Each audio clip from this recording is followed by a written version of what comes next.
Hey guys, welcome back. We're going to be interpreting and actually constructing scatter plots today. So as our learning target, we're going to be going through this learning target throughout the rest of the week. We're going to be constructing and explaining what scatter plots mean. Our success criteria for today is going to be 1, to interpret points. So can we read points from a graph? And then we're going to actually be able to create these scatter plots ourselves.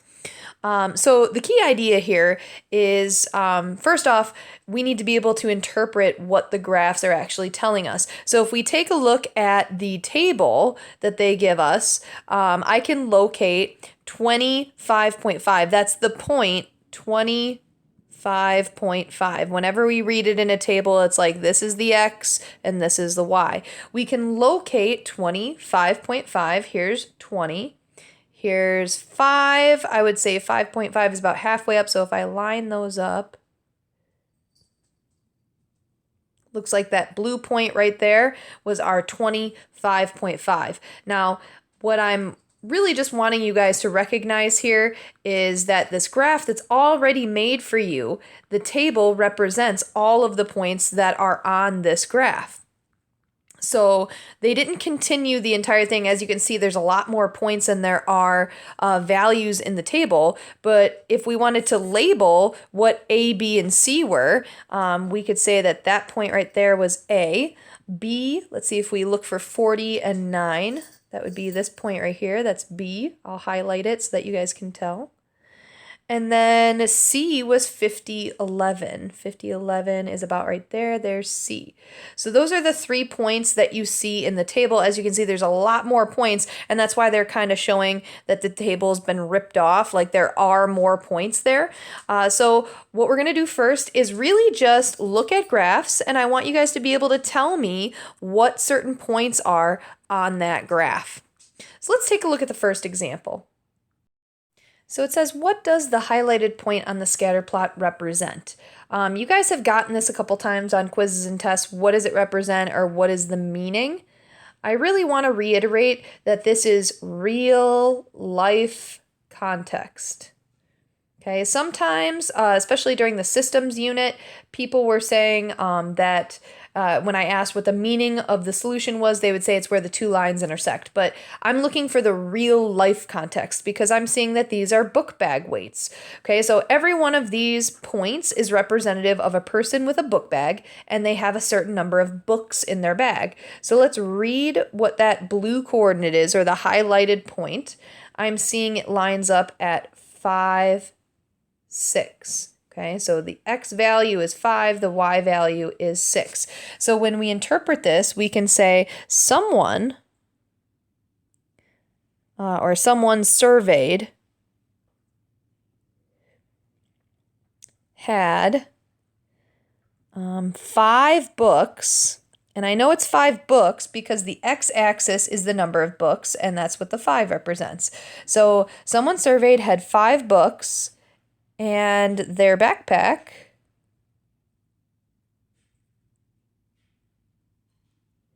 weighed 6 pounds. Okay, now the reason why I'm putting in there someone surveyed, okay, I'm putting that phrase in there because these are data points. They're not actual proportional relationships. This is actual data that was taken from someone. Someone's bag was weighed and the number of books were counted. And their books may not be the same books that other students have. So other students could have 2 books in their backpack and it could weigh 10 pounds. So this is just one real life data point that we're interpreting in context. So let's have you guys give this a try on your U-Try.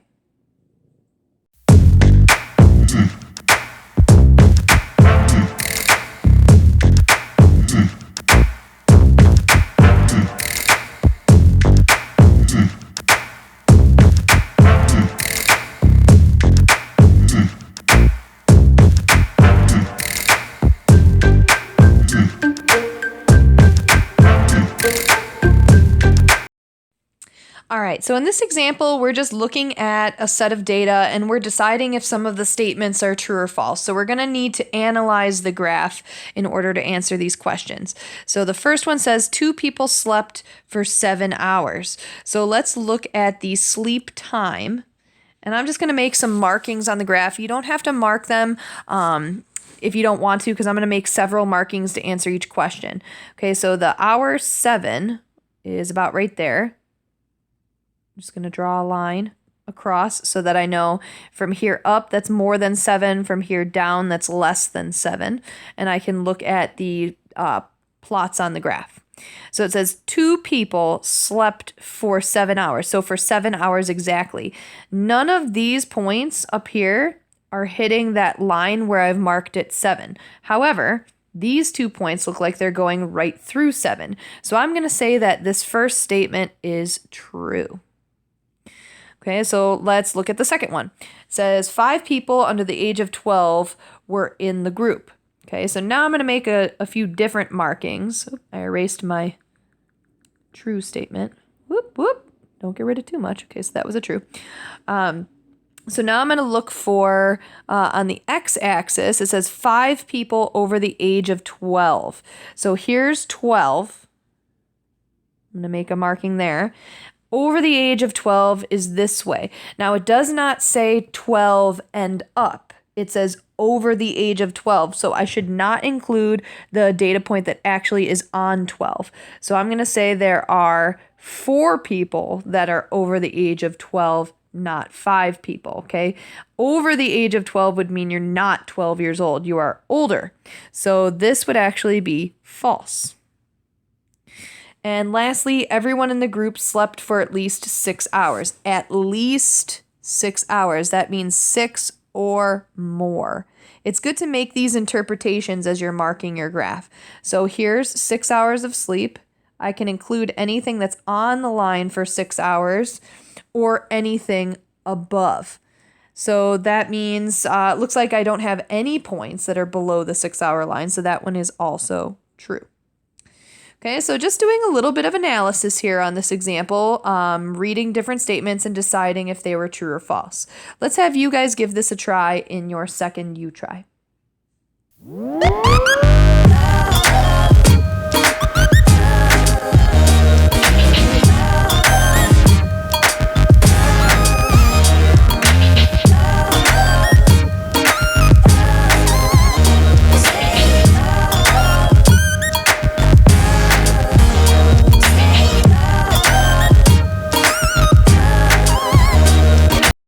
Alright, so in this example, we're actually going to construct our very own scatter plot from the data. We're not just going to look at an already plotted one. This should be relatively easy for us. We know how to plot points. So all I'm really doing is I'm looking at the data in the table and plotting them down as points. I'm going to say, since they labeled fiber as the x-axis and protein as the y-axis, that means all these numbers are the x's, all these are the y, and we can plot them accordingly. So the first point I see is 5, 1. It's about right there. 3, 3 is the next one. 3, 2. 0, 9. 1, 6. 9, 7. Remember, as I'm doing this, I'm always going left and right first, then up and down. 0, 2.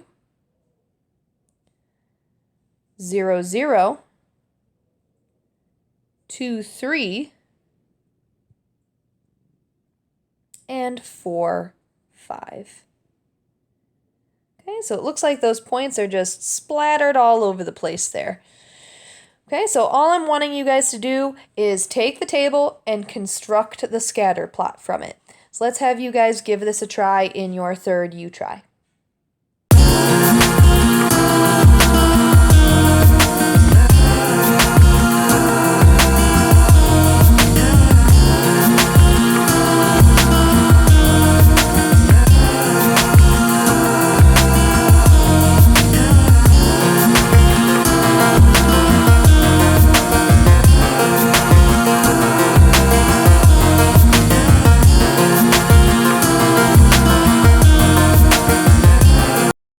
Alright, in this last example, it says the table shows the average movie ticket prices for several years. Make a scatter plot to represent the data. Now, I also put a note down at the bottom that there is going to be a test question that asks to identify the appropriate range for inputs. Okay, when they say range for inputs, they're really saying from what numbers, how should you scale the inputs, or inputs, also known as the x-axis or the x values. So they're asking how should we label the x-axis.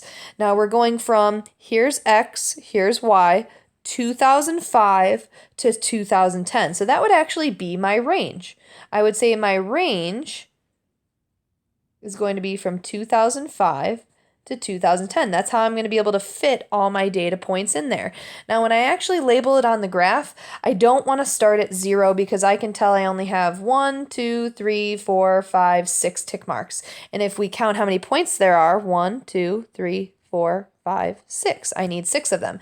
So I can't start at 0. I actually have to start at 2005. And you can do that. You can start your origin point here of your graph at 2005.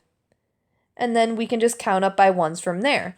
Now, since I'm labeling these with 2000s, you can skip every other so that you're not cluttering your grid lines here. Just like that. Or you can even label it without the 2000 and say as your title, years since 2000. And you can say this is 5, 6, 7, 8, 9, and 10. It's up to you how you want to label your x-axis. Now, as far as your y-axis goes, we need to consider these decimal points. Well, I'm going from 6.41 to 7.89. Now, we have 1, 2, 3, 4, 5, 6, 7, 8, 9, 10 tick marks there. But if we only counted by tenths, we wouldn't make it up all the way. So I think we should probably start, and I'm going to put a break in here so that we know it's not at 0. I'm going to start at 6, and I'm going to go up by 0.2. In fact, I'm not going to label everyone just not to clutter them. So I'm going to say this is 6.4. The next would be 6.6. The next would be 6.8. Next would be 7. Next would be 7.2. So I'm just labeling every other going up by 0.2. Then I'd have 7.4, then 7.6. And let's see, 7.8 would be right above it. I'm a little bit off the grid, but as far as the way I have it, it still should look pretty nice in estimating where my coordinates should go. So now I'm just going to start plotting. So 2005 is 6.41. So about right there. Again, these are estimates. 2006 is 6.55, so about right there. 2007 is 6.88. 2008 is 7.18. 2009 is 7.5. And 2010 is 7.89. So a little bit up top there. Okay, so there is the scatter plot, and we even constructed the X and Y axes labels ourselves. So let's have you guys give this a shot in your last U-Try.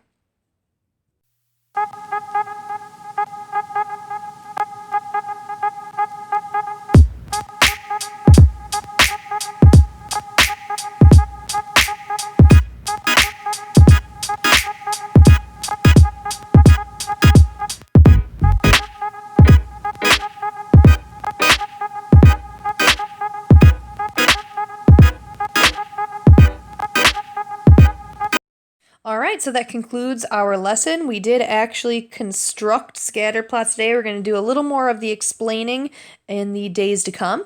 The first two examples were interpreting the scatter plots, and then creating were the last two, so examples 3 and 4. All right, you can go ahead and grab your practice and get started.